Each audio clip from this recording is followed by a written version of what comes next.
regarding Moses and the heavy hands. The Torah relates, Shemos 17 and 11, that during the war, when Moshe held up his hand, Yisroel prevailed. And when he let down his hand, then Amalek prevailed. But Moshe's hands were heavy, and Aaron and Chur, who accompanied him, supported his hands. Rashi comments, because he was lax in the commandment of waging war, and appointed another in his stead, Yehoshua, his hands became heavy. We see then that Moshe Rabbeinu should have gone to battle, and when he did not, was punished for his laxity. All of the above reasons why Moshe considered himself unable to join in the actual battle, and not that, God forbid, he was slothful, poses the inevitable question, why was Moshe punished? His hands became heavy for doing something which was seemingly so logical. Rashi answers this question by saying that Moshe was punished for being lax in the Mitzvah, and not for being lax in going out to war. For since the war against Amalek was a Mitzvah, a commandment from God, Moshe should have gone to war, and not entertain any of the thoughts to the contrary, no matter how reasonable or logical. A mitzvah must be such that we will obey, and then we will hear. First, one does the deed without entering into any calculations. And since Moshe was lax in the mitzvah, he entered into calculations as to what was best for the conduct of the war, etc. He was punished. All the above is from Shemos, Parshas, Yisroel, 19th day of Shabbat, 5741, 1981, at Ribby.org, edited. Rashi commenting on Genesis 17 and 3. And Abram fell upon his face, and God spoke with him, saying,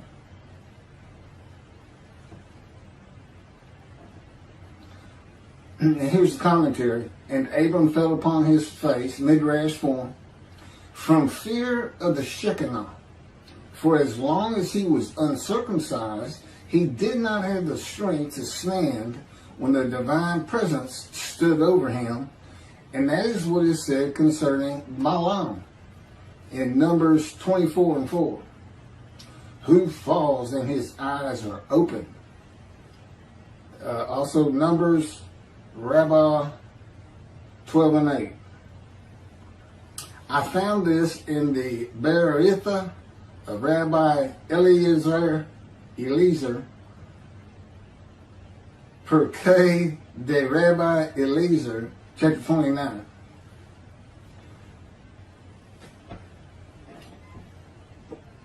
This is verse 6, 7, 8, 9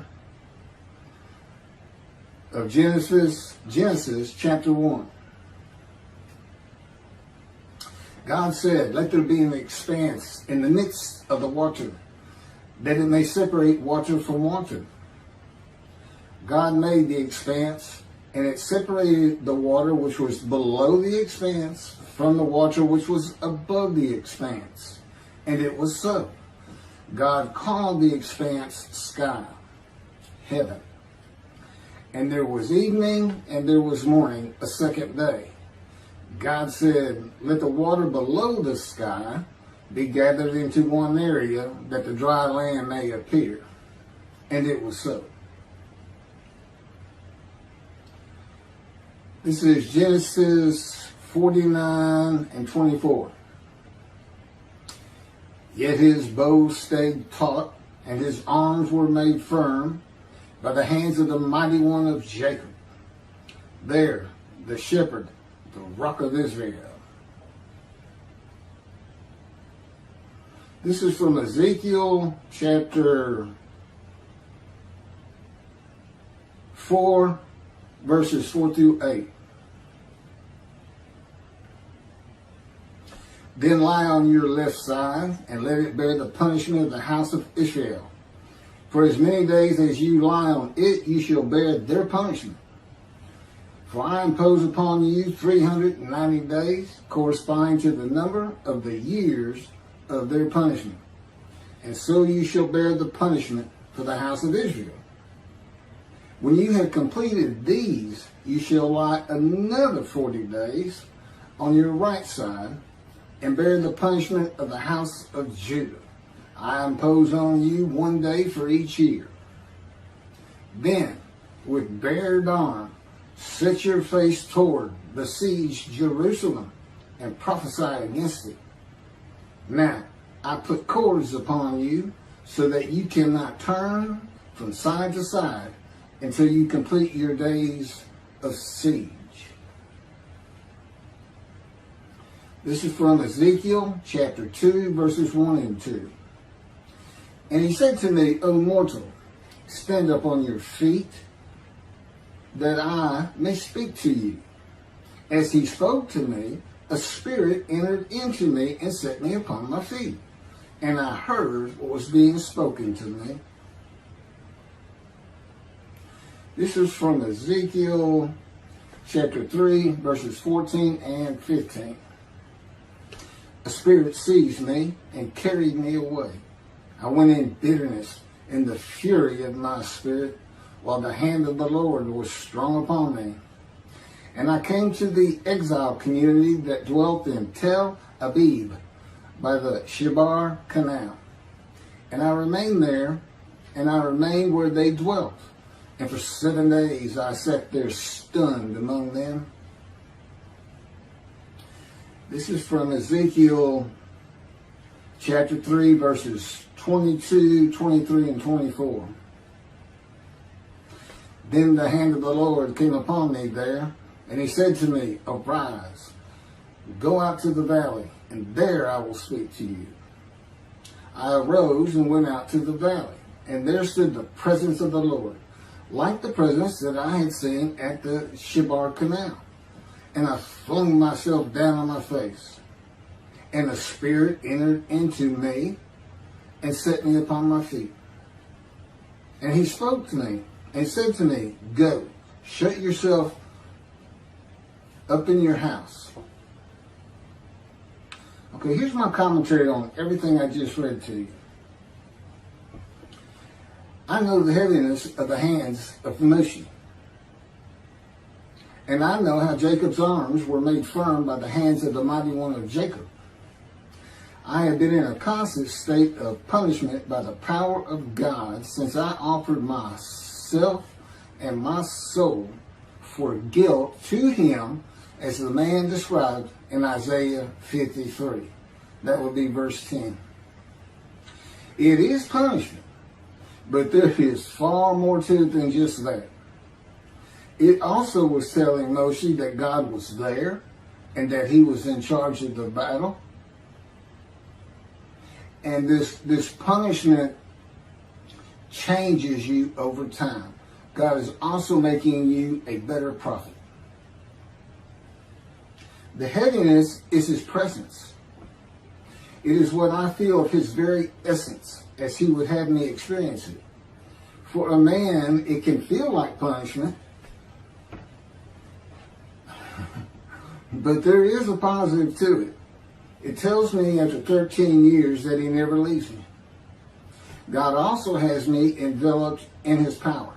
The same cords of his power that God placed on Ezekiel to confine him to his house and prevent Ezekiel from turning from one side to the other for 430 days as he bore the punishment of the houses of Israel and Judah for their sins. It doesn't say sins, but that's what the punishment would be for. Then there's a reference to, okay, the same heaviness that requires the person of the Spirit of the Holy God to set Ezekiel upon his feet. Now that's not real explicit. You know, it sounds more like he just fell down or he flung himself down. Well, he may have known it or not known it, But God slowed me down many times and then lifted me back up. Again, in other videos, you see this mentioned over and over again, the fire refiner. God's boot camp. He's the sergeant and you're the cadet, and he's going to put you through it. The heaviness that required Moses to have the strength to stand when the divine presence stood over him. The verses from Genesis associate watchers of the unseen realm of God with the waters of the earth. Unseen waters that are above the sky. Because that's the partition. These unseen waters above the sky, that's an element of God's unseen realm that we can't understand or see or know much about. And it's best associated with the waters of the earth. Unseen waters partitioned above and below heaven. Sky. Those below heaven fill the universe and are a part of God's presence. With his power, these unseen waters can do anything that he wills them to do. And God senses and can see the movement of every single thing and person in creation by and through them. Think of a submarine in the ocean, and they send out a ping, and it's a sound wave, and it'll go around rocks and other submarines, this and that, and so you get a picture of what's out there. It's something like that. He doesn't have eyes like human beings. Long ago, God took me to a heavenly room in a vision in body, not in spirit. The purpose was to learn how to bear up to the weight of his presence and these waters that covered the earth when I was walking with him in the cords of his power that enveloped me. It was making me very nauseous. I could feel my body so acutely and real in that room that creation passing before the window actually made me feel car sick as the weight of his presence and the power around me to offset it was manipulated at his will. It's a little bit complicated, but I've actually spoken about this in other videos. Think of a cardboard box that has been left in a rain or placed in a body of water. It is so light before and so heavy afterwards. The water soaks through the box through and through and retains the water even when lifted. My body is that box. Even my insides can be heavy. Though God decides in his power how much weight I feel at any given moment with the cords of his power. When the vision was over and I was back in the world, the weight of God's presence was much easier to live with. The weight of God's presence is primarily from the waters divided below heaven that cover the earth, but also from his power that flows from his presence. Okay, that finishes my commentary on the punishment of the heavy hands. I have one more to do on the prophet like Moses. I'm going to take a little break and put on the Havitzka and the raising of the Israel flag in the Temple Mount.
prophet like Moses.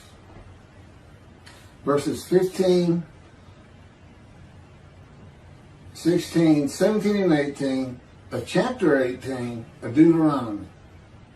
This is Moses talking to the Israelites. The Lord your God will raise up for you a prophet from among your own people, like myself. Him you shall heed. This is just what you asked of the Lord your God at ordered on the day of the assembly, saying, let me not hear the voice of the Lord my God any longer, or see this wondrous fire any more, lest I die. Whereupon the Lord said to me,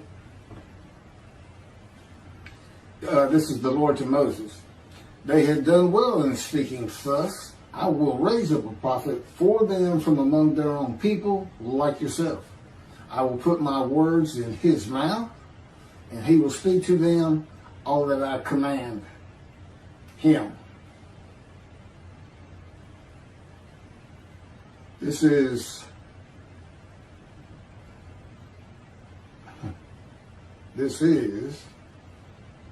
several verses of Exodus, chapter 7,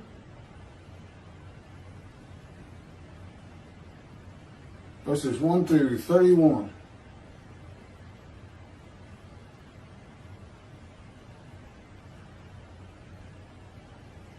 You'll understand why I'm reading this much of it, because I'm going to have commentary on it.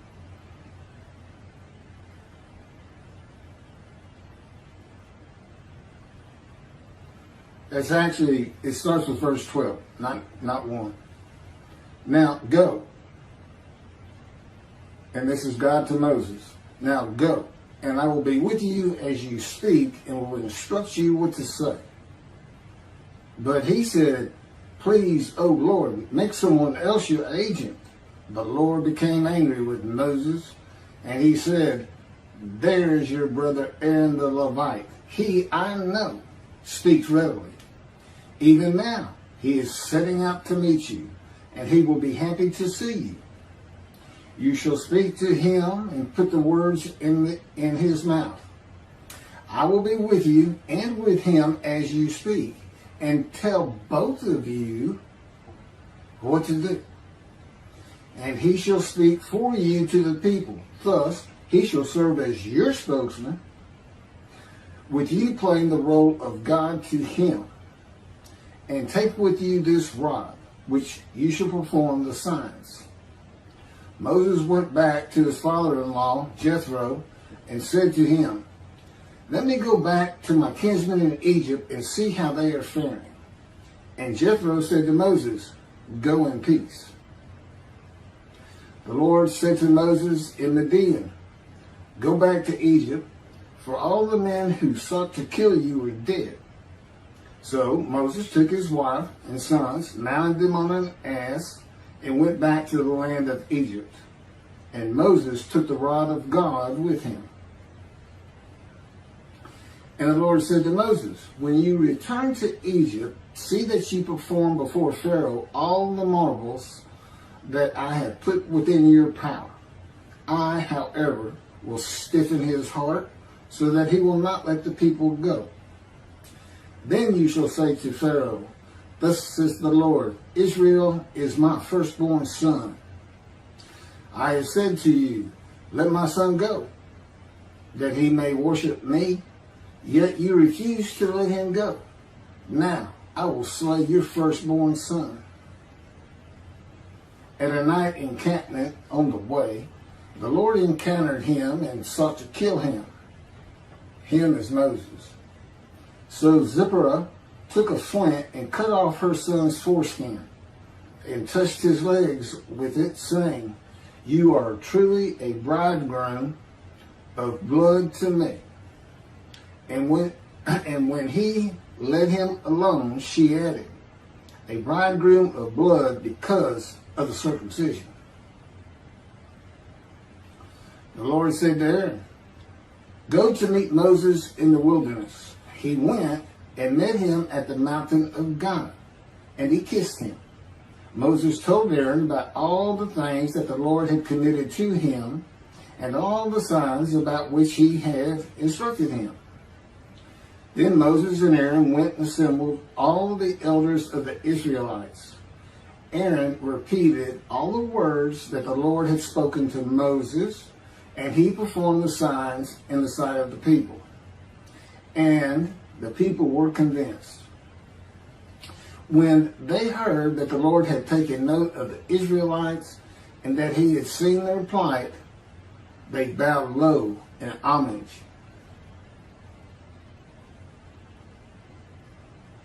Again, that's verses 12 through 31 of Exodus chapter 7. Commentary. I am the prophet like Moses.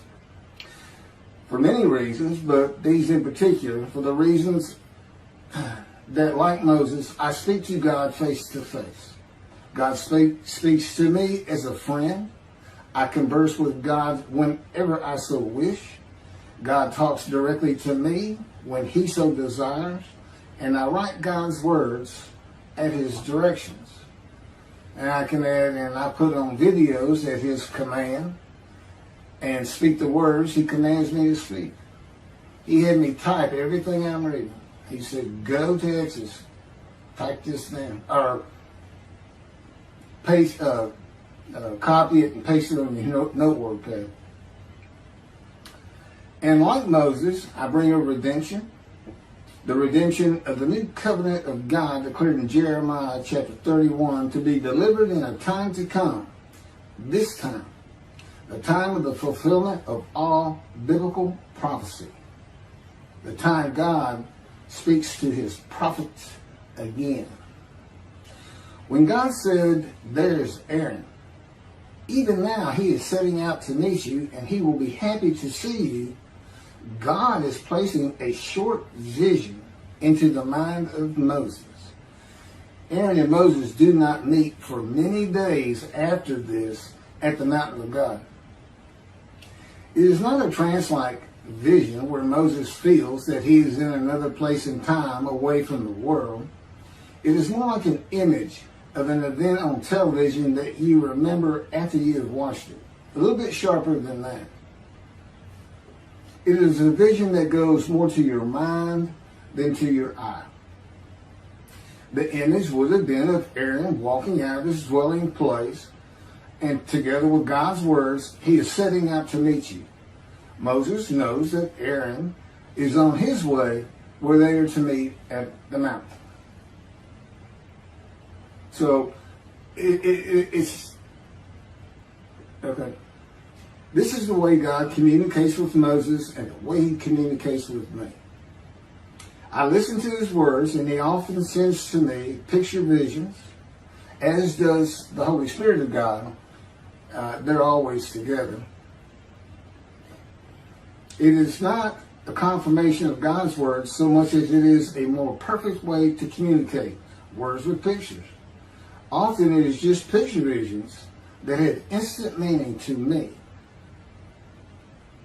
God says to Moses, I will be with you and with him as you speak and tell both of you what to do. God often tells me what to do and say when I'm talking with another person. But our level of communication is such that I don't have to actually hear him. He can put knowledge into my mind as I speak. He can take control of what I speak. He can take control of my body and mind and put in different words than I would have used. He is always with me. I am a host of the Lord of hosts. That means God dwells with me. Now, the communication with God and Aaron is much more limited than the communication between God and Moses. Moses is to speak the words God gives him to Aaron for Aaron to speak to Pharaoh. And God is telling Aaron what to do with the words, such as when to deliver them and the tone to use. Because God says, I'm going to speak to both of you. But all the words he's speaking are coming from Moses. So that's what will be left. When to deliver them, how to deliver them.